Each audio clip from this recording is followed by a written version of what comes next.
We are on. That's it. I want to thank you all for making it for another meeting of the Santa Barbara Real Estate Investor Association. Hey, we got Michael back there doing the video. It's all going up on YouTube. So I know that you think, well, I'm here. What do I need to go back and see it on the videos? I can't tell you how many times I've gone back to the videos and went, God, I listened to that speaker and I really didn't get it until the third time I watched the video and I went, oh, that's how they're doing that. Okay. So it's very handy. It's good to have the videos up there. We did miss last month. The place got booked. We couldn't get in here. Because Parker gets real busy sometimes. Back January, February, there's a company that comes in here and rents out every room for like a month or two. It's huge.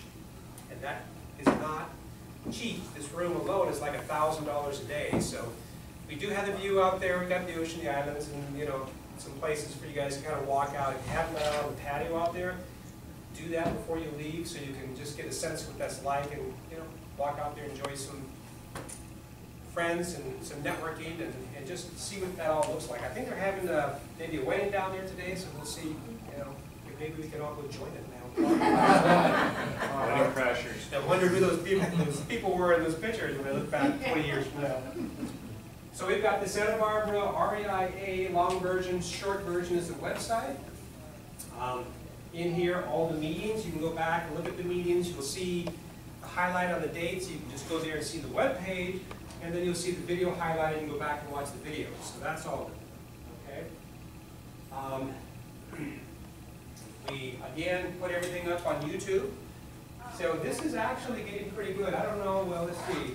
Here it says this is an old one, and this is like 8,000 views, but we're up to about 20,000 views now. So we're doing actually pretty good with the videos.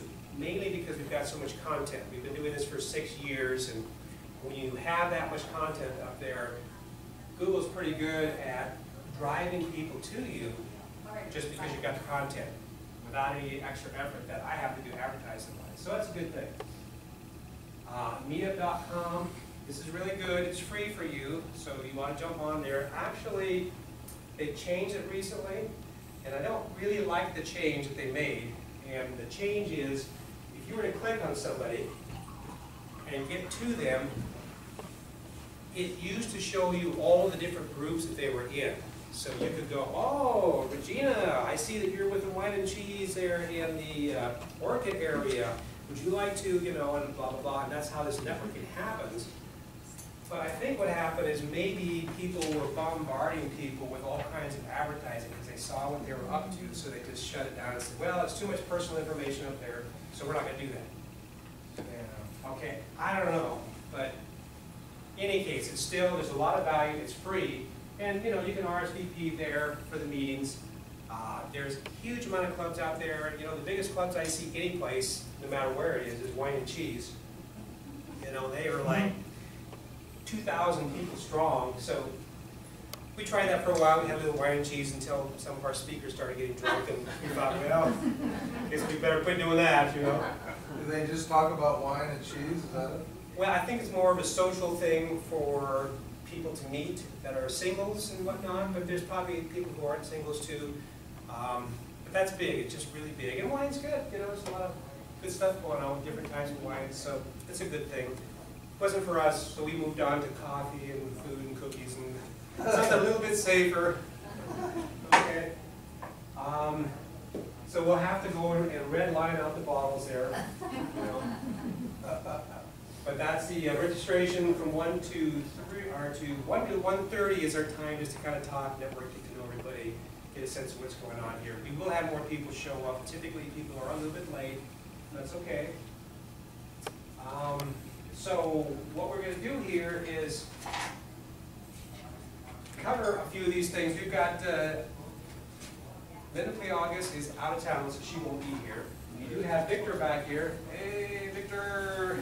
All right, he is one of my associates with NH Big Inc., and he's doing a great job of finding properties, finding cash buyers. So I'm going to let him come up here and talk in just a little bit. I'll go through and talk about the free training. I'll talk about National Home Buyers LLC as investment income.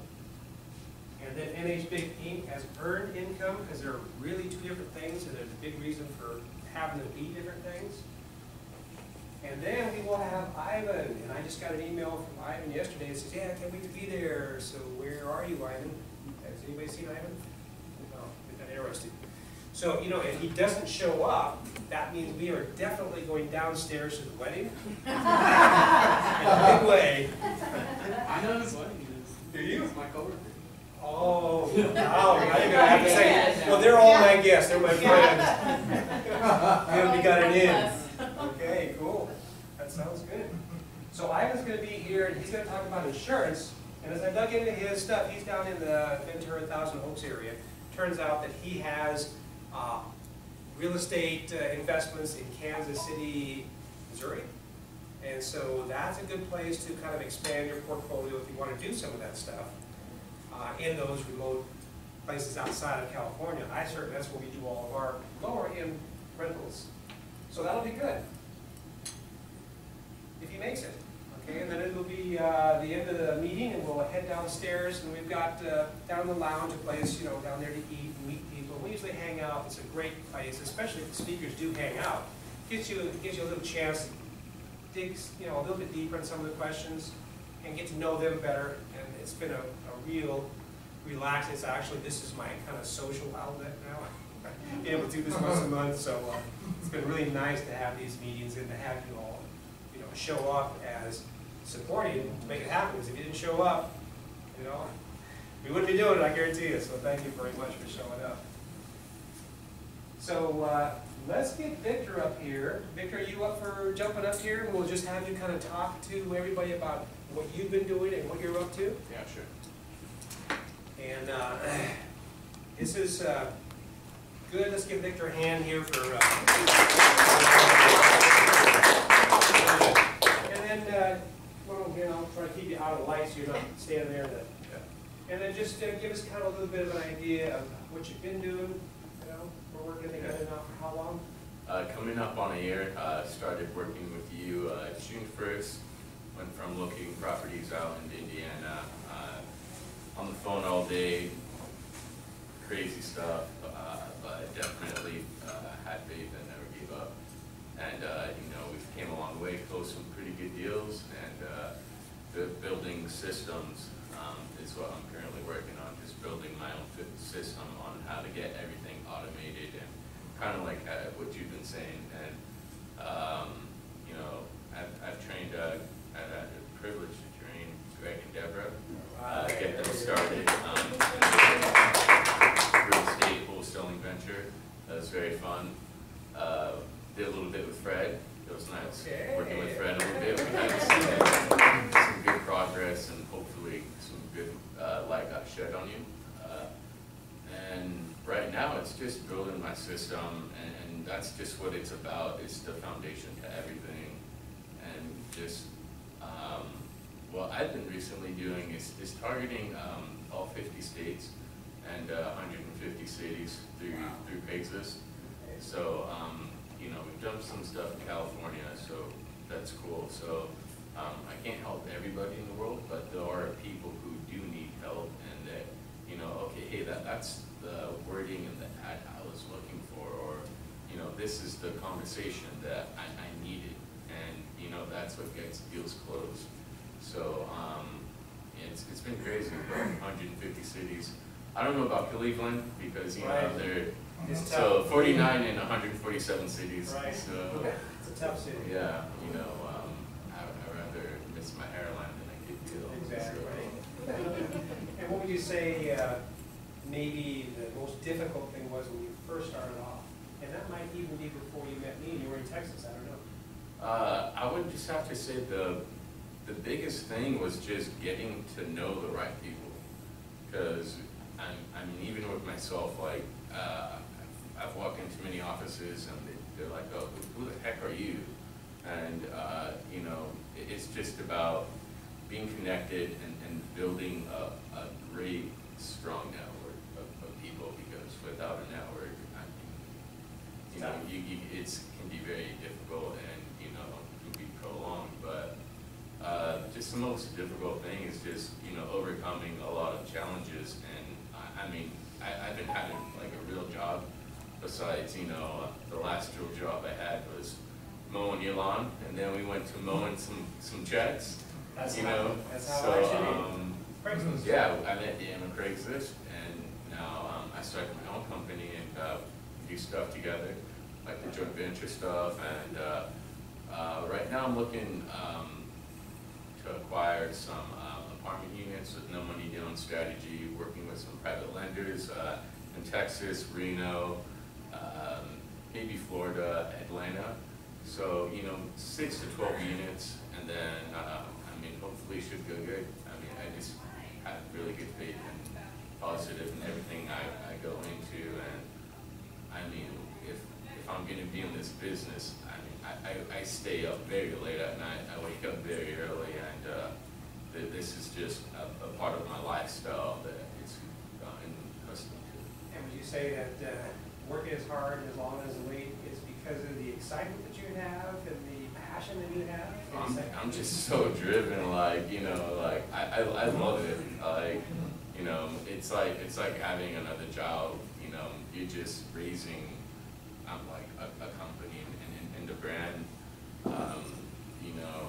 And it's going to be very great for my family and other people. Right now, myself, I haven't been really doing so much on the training side. I've just been primarily focused on how to acquire these no money down apartments.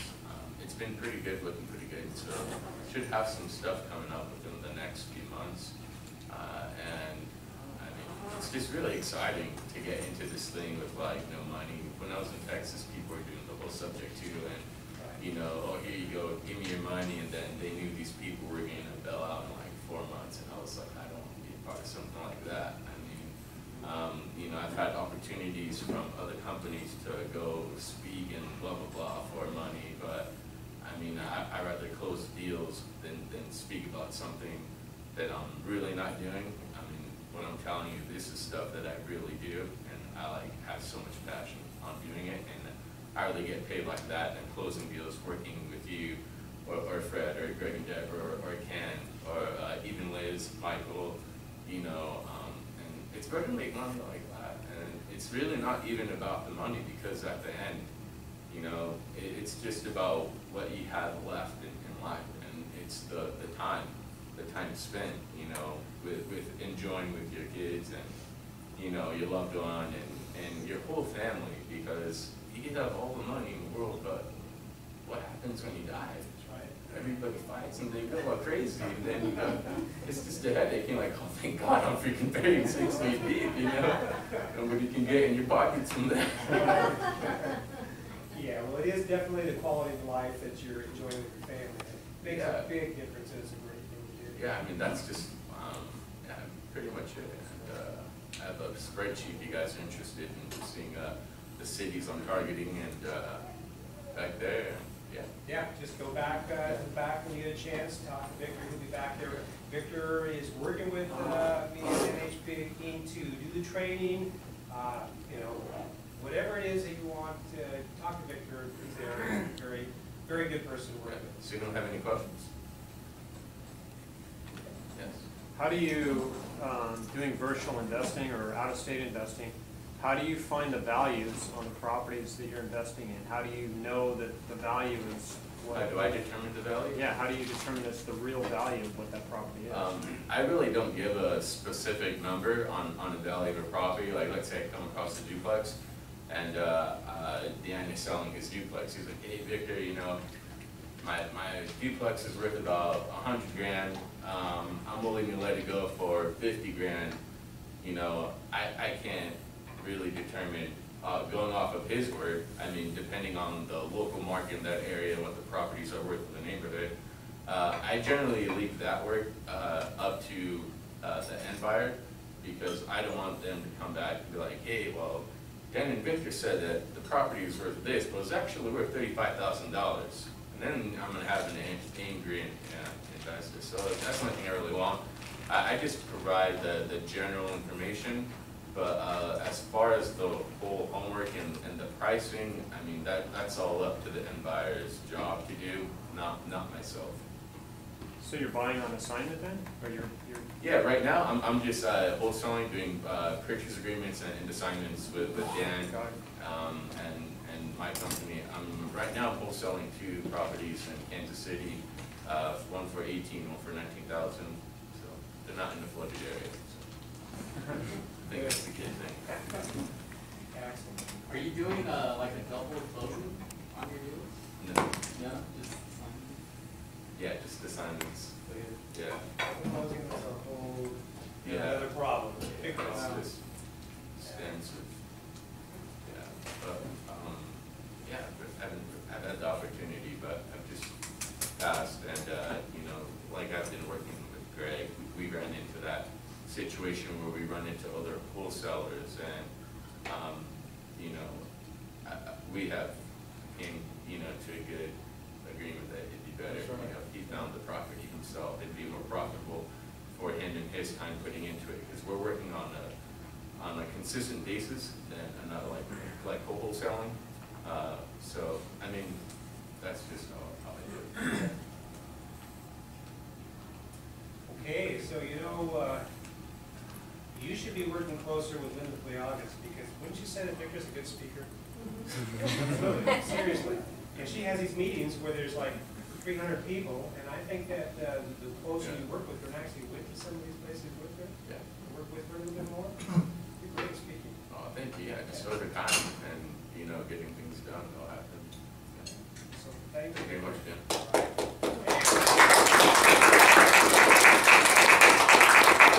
And we do have, Ivan did show up and make it, so Ivan, how do you pronounce your last name? Oberon. Oberon, okay, Ivan's here. You know what that means? We're not gonna go to the wedding downstairs because you're here. Good. We have a secondary plan. We can crash it after. Still might be able to later on. All right. So we're glad that you made it, thank you so much. Thank you, Dan. So, Linda Pliagas, yes, is out right now, and I'm not sure if she headed off to Texas or where she went, but her website is realty411guide.com. Okay, realty411guide.com, and she is huge. I mean, oh, there it is, right there. Okay, so it's nice when she's here, and actually next month, June 20th, we're going to have our Expo 5. So it'll be the 5th year that we've been here in this room and had an expo where we have, you know, from 9 o'clock in the morning till about 4 or 5 in the afternoon, we have 5, 6, 7, 8 speakers. And so the room's going to be way more packed. But let's face it, I mean, on the wall over here it says something like, this room can handle 188 persons. Can you imagine being in this room with 188 persons? It would be like this, you know? Couldn't have any chairs or tables or anything. I wouldn't want to be in here. But in any case, we might have about 80 to 100 people in here. And that's great. You know, we're going to have some good speakers. But you really want to get out of here and you want to go to other places where there's maybe 300 people. She has a lot of meetings down into the LA, Oxnard, probably Camarillo, wherever. You know, a lot of places around the LA area, and San Jose, San Francisco, and then she travels all over. Arizona, Florida, you name it. New York, maybe that's where she is. Those are huge, and the reason that you want to be able to go to those is because you're going to meet a lot of people that you might not meet here, even if there was 100 people here, okay? We met a private lender at one of her meetings, and a few months later, he bailed us out and gave us a $150,000 loan on one of our rental properties so that we could play the shuffle game with the mortgage companies and eventually qualify for a loan. We talked a little bit here with Regina this morning about loans and how you know the rates are going to go up. So the sooner you can lock into a 30-year fixed rate mortgage, the better off you are, because we're at the very bottom right now. I think my credit score was down to about 670 because of all the credit card debt that I have or had. And all the mortgage companies were going, nah, see you later. You got, you know, high debt to income ratio. You have your own business. You know, when you have your own business, it's not like being a W-2 employee. If you're a W-2 employee and you go in for a loan, it's like very simple, very easy. They're going to qualify you probably, definitely, even easier than me, because if you've been working in the same place for 2 years. They want you to at least work there for 2 years. So what I had to do was I had to get a private loan, and we had to wipe out $150,000 worth of credit card debt so we looked better. And on a private loan, there's 2 ways that they can do that. They can say, oh, well, we're going to report your payments. Not only are we going to have a lien on your property, which is fine, you've got to do that, but we're also going to report your payments to a credit agency. Private lender could do that, or private lender could not do that, depending on what they chose and what you chose. It's their choice, but it's your choice too, because if they say we're going to report it, then what do you say? Pass. You going to report it? No? Oh, man, do I love you today. Right? So he said, no, I'm not going to report this to the credit agencies. So within 30 days, maybe 60 max, my credit went from 670 to like 810 or something. It just went through the roof. And you know, if you're going to get a loan, you got to have a high interest rate or a better one. But they still, you know, didn't like the properties we had and all the complicated stuff. And I think part of that was just that they would, you know, here's a stack of really easy people to qualify, and here's a stack of really hard. And we're just not going to waste our time on it. And that was part of the problem too. So we got a company that would, and got us through it, and we got the loan. So we're happily locked in for the next 30 years with those 2 properties. And that's the only thing that, for the rest of my life, I'm staying away from loans, not going to get any more loans. I'm done with it. How long did you have to maintain that, shall we just say, fiction of financial wherewithal? Until we got refinanced. You know, I was planning on refinancing our house first, our primary residence, because I could say, yeah, this is us, this is what we got. And then he came back and said, well, you know, we're still not quite there. We're probably going to have to refinance your rental property at the same time, which would make things easier, because we could pull money out of that rental property, throw it into your primary residence, like $50,000, drive it down from a jumbo loan to a conventional loan. I went, oh, okay. And I looked at my wife and I said, somebody's going to ask about this private loan now, because we're moving on to the rental property. And eventually we got real close to, you know, where we needed to be, and I had to call him up and say, hey, I don't see anything in here about that private loan. And he goes, the second loan, and he says, well, yeah, it's on that rental property out in Indiana. And I said, no, not that one, the one that we have here in Santa Barbara. He goes, well, I didn't know anything about that. And I said, I thought you did. No, you didn't. Wait, so how much is it? I said, it's $150,000. He goes, $150,000? He says, that could blow the whole deal, you know? And so, but he came back and we were able to do it, but it took like 6 months to get through it all. So if you got a private loan and it's not reported, you know, you can have, you know, a lot of help from that, but you've got to have some equity in some property to be able to even get the private loan, right? Otherwise, because the same private lender, I've sent him to like 5 other people or 5 people to him, and everybody came back and said, well, he might have gave you a loan, but he didn't give me one. It's all based on the deal. If it's a good deal and there's a lot of equity in there, then he's going to do it. If it's not a good deal, there's not much equity, and he could lose a lot of money, he's just not going to do it. So it just depends, okay?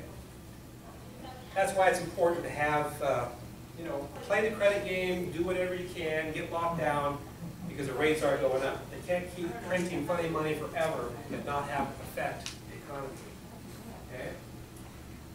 So, yeah, go to Linda Pliagas. If you get a chance to go to any other meetings besides these here, get out of town and go to them.